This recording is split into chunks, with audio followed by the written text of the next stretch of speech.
Hell yeah, brother. Whoa, it's metal time. You know what that means. We're here to talk about metal stuff and get our metalness on. I don't know. I was just trying to be a very southern metal guy right now, even though I'm from Texas and I don't really seem very southern, but I was just trying to be silly, but whatever. Hey, what's up, everyone? It's your boy, Matt Diazable, coming at you with some new music reviews.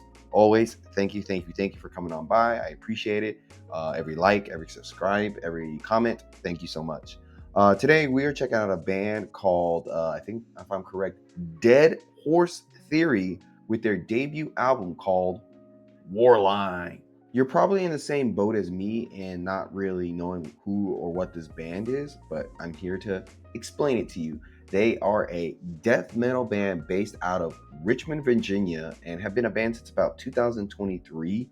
The band hit me up for a review recently, and that's how I discovered this band. And they categorize themselves as being, I guess you could say, bringing back that old school death metal vibe and thrash metal vibe with a little bit of a modern touch to it. And I could say their influences ranging from Rush to the band Death. So if you're into those bands or are into that space of music, you might find something here that you will enjoy. So I'm really happy to help a local band. Well, I guess not local. They hit me up here. I'm all the way here in Korea, but a band who's just starting out and trying to get their name out there. Thank you for coming by and letting me check out your music and get it out to the world. So let's check out this band. And with this debut from Dead Horse Theory, I would say that the band is very, how can I say this? They're very ambitious and very bold with their influences and where they want to go with their sound, but it's not always very wise with their execution. It seems like they're bringing a war-themed concept album here with plenty of, I guess you could say, sonic aggression and intention.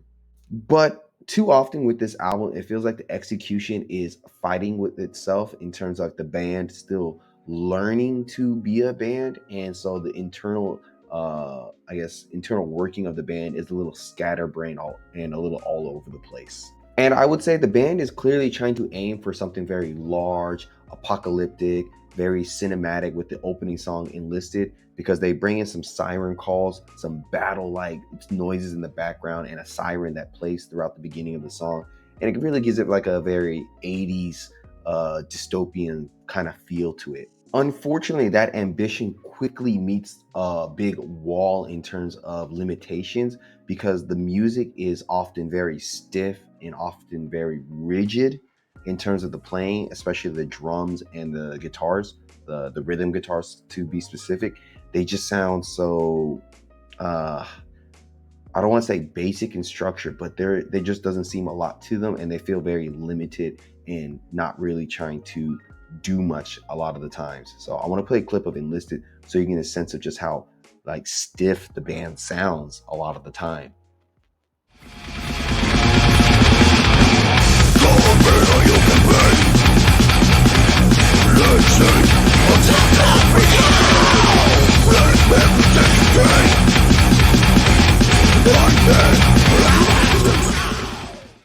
You see, it seems very choppy and very just straightforward, almost just like they're still trying to figure out their sound and how to play their instruments.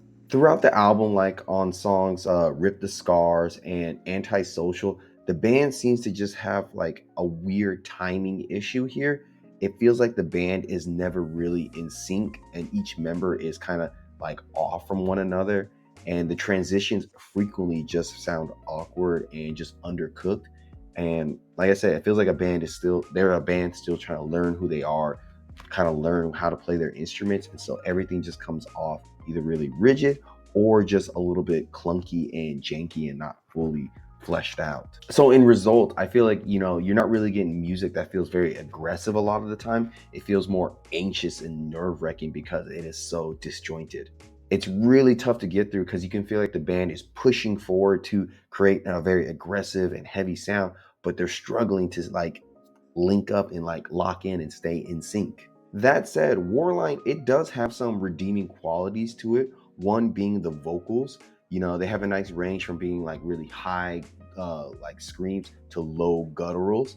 And I gotta say that the vocals Still probably need a little bit of work in terms of like, working out those screams, but he's sounding pretty good and he's consistently sounding good, especially when he does really deeper, lower growls. That's where he sounds the strongest, and even kind of reminds me of Corpse Grinder from Cannibal Corpse at times. Not very often, but there's a few moments. So I want to play a clip of Never Alone so you get a sense of just like how consistent the vocals kind of sound.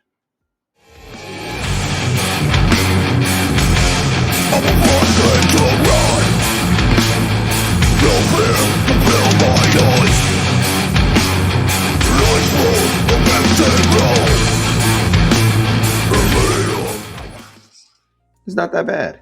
And another thing of praise that I think is pretty good on this album is the bass. It's offering moments of clarity and, good tone, like on the songs Addictive Personality and Walls of Misery.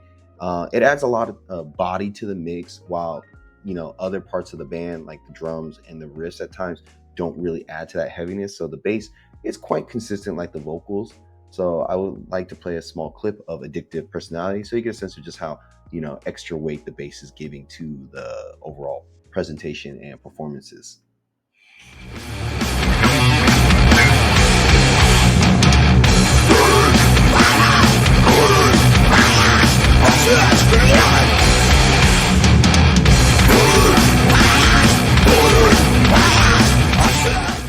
Not too bad.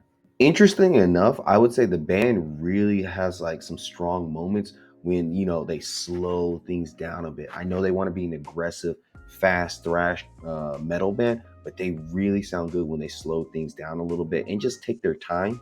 And so that rigid playing they have when they're doing fast kind of sounds better when they're going with the slower songs, like on Never Alone or Walls of Misery. They really showcase that the band is a little bit more nuanced and a little bit just better overall when they are more relaxed and have a more cohesive sound when they're going slower. And I would say these songs really benefit from the simpler structures here, because the riffs, are able to groove and breathe a lot more, allowing the band to, lock in more naturally. And like I said, the stiffness of the drums on the faster songs is a little bit of a drawback, but on these slower songs, it gives them a bit of more pounding, more deliberate quality to them that kind of works. I would say even at times there's a hint of like dynamic character and tension on this record, like on the songs Walls of Misery, where they do a little like a stop and go section of the song, which, is a little bit more interesting to like compared to the rest of the album.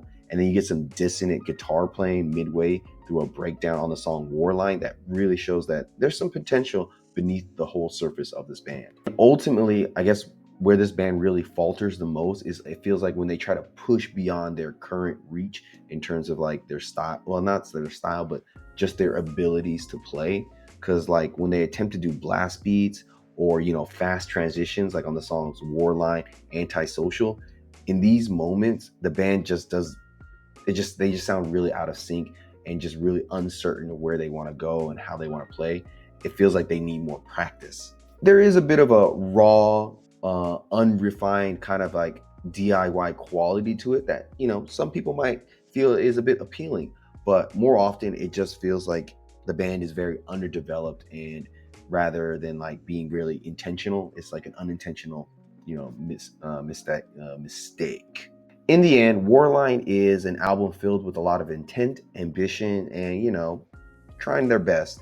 But I feel like the ideas that they're trying to put here are outpaced by the band's lack of technical cohesion. So this band, Dead Horse Theory, is definitely reaching for something, kind of like a grimy, groovy influence, war-themed hybrid kind of band that, takes influences from death metal, hardcore, and classic thrash. But the foundation, it's still not quite there yet. They're playing on shaky ground, and it's not really working out for them right now. Still, when they slow things down and go more into simpler, doomy territory, I would say there's evidence that the band can lock in and deliver. This is a really rough debut, in my honest opinion, but it's not without merit. There is a need of growth here, and the band could grow if they just lock in a little bit more. I would say probably criticism-wise, or what I could critique is if the band can really like harness that like potential they had in their slower, groovier moments and continue to tighten up as a unit. You know, it seems like they still have a lot of work in a way to play off each other and know each other's styles a little bit. Their next album can probably be a bit more impactful, but as it stands with this debut from Dead Horse Theory, Warline, I would have to give it a okay to simple 4.5 out of 10. Links down below. Tell me what you think about this album. Tell me any other recommendations. I'm always happy to check out local, international bands. Just happy to help in any way. So, like always, see you in the pit. Good things about you.